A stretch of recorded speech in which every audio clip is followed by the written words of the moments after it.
Ralph Kurtyka with Brightwood Real Estate Education. Let's take a look at government rights in private land. Well, how does the government have rights in private land? Well, the answer to that question is they owned it first. Right, wrong, or indifferent, however you feel about it, the first owner of land in our system here in the United States and in many countries is the government. So if you read your American history, the Louisiana Purchase, all these kind of things, the government acquired land. And then the government transferred land to the private sector. But before they did that, they said, we are going to give you ownership, private sector, but subject to these 4 government rights. So all of us own property subject to these government rights. And how is that the case? They were the first owners, and before they transferred the land, they withheld these rights. So we own property subject to these 4 government rights. And the 4 government rights are police power, eminent domain, taxation, and escheat. Now, police power has nothing to do with law enforcement. Police power has everything to do with land use control. In fact, the first one we're going to look at here is police power. So police power is public control of land. I like to say public control of private land.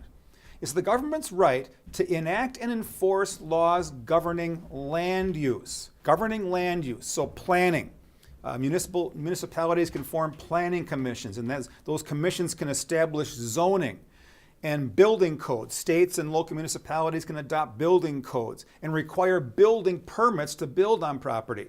And throughout that process of building, there's going to be inspections done and eventually a certificate of occupancy. So this is all how the government enforces, if you will, police power. I call these things ordinances. So if you're ever taking a test and it says, what is the government's right of police power? Well, it's ordinances that control what can be developed. And those ordinances are planning, zoning, building codes, permits, inspections, certificates of occupancy.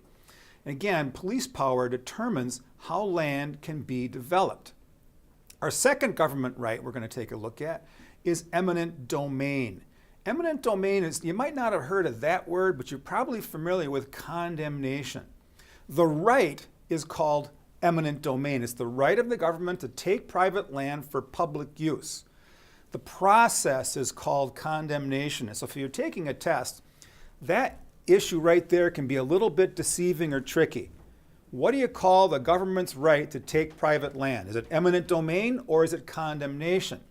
Remember, the right is called eminent domain. The process is called condemnation. This is an example of involuntary alienation. You might see that word sometimes on an exam. Give us an example of involuntary alienation. Well, eminent domain is an example. Condemnation is an example of involuntary alienation, a compulsory transfer of title. I don't want to transfer title, but I'm being forced to transfer title. So of course, there's going to be compensation. They can't take your land without compensation. And the compensation is supposed to equal the value of the property plus damages incurred by you losing the property.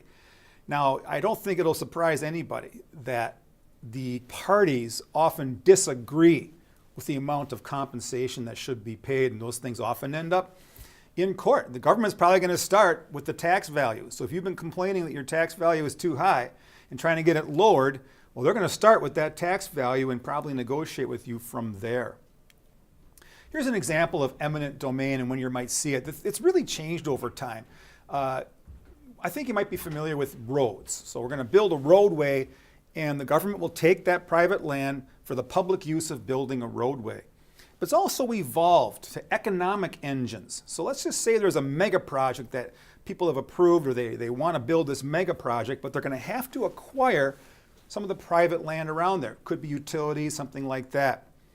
So there's an eminent domain process that goes through, of course, through condemnation, and the government takes that private land.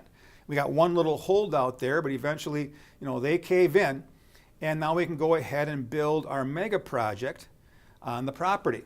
So again, it could be for development, it could be for utility lines, it could be for underground types of pipes that maybe pump gas or oil or something like that. And it could be for roadways and other public improvements. The next right we're going to take a look at is taxation, specifically property tax. This is actually a constitutional right. If you can find it there right in the first documents, the Articles of the Constitution. And taxation is the right of the government to place property taxes and special assessments on property to fund the government in the area. So property taxes, they are paid to the county where the property is located, not where you live necessarily, but paid to the county where the property is located. So if you have a home in town, but you also have a place up north or whatever the vacation area is, you'd pay the taxes on the property you own in town to the county where the property is located, and the property you own up north, you would pay taxes to that county up there. Now, this is enforced by a very powerful lien, actually the most powerful lien. It's enforced by a tax forfeiture lien. And what will happen is your property can be seized if your taxes don't get paid, and how quickly it'll be seized will depend upon your state law. Now, something I probably should have put in here, but I want you to make note of this. The property tax lien is the most important lien. There's no lien in the country that has a higher priority than the property tax lien. It out-trumps other government liens. So a property tax lien is more powerful than an IRS lien or a drug enforcement agency lien. It's certainly more powerful than a mortgage lien. It's the top dog of all liens. The second dog in the pecking order is the special assessment lien. So charges made against specific properties that quote-unquote benefit from a public improvement. The obvious ones are they pave the road, they do curb and gutter, they put in street lights, something like that, and it goes right in front of your property, and it benefits you. However, where I live in Minneapolis, Minnesota, we just had a huge, big improvement project down Nicollet Mall. It's kind of the spine of downtown. It's a place where people hang out and all that kind of stuff.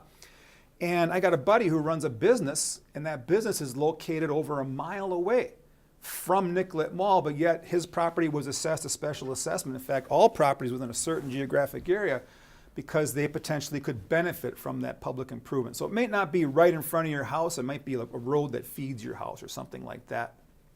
And the last government right we're going to talk about is called escheat. You might not have heard of this one. It's kind of an interesting word. It comes from Middle English, actually from Old French, and it's based upon the Latin root that excedere, that means fall away from. So escheat is one of these odd real estate words.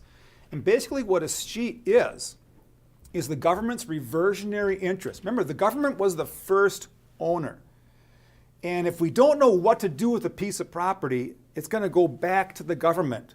And what do I mean by we don't know what to do? Well, let's say you've got an owner who passes away, and they left no will, so they died intestate. If they had died with the will, we call that testate. They made a last will and testimony.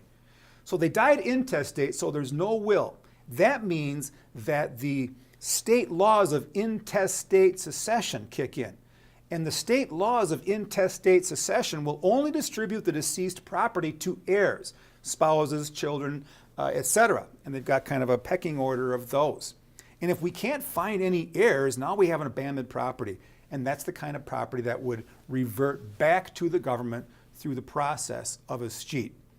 So if you ever need to learn these four, or remember these four government rights, we've got a little mnemonic device.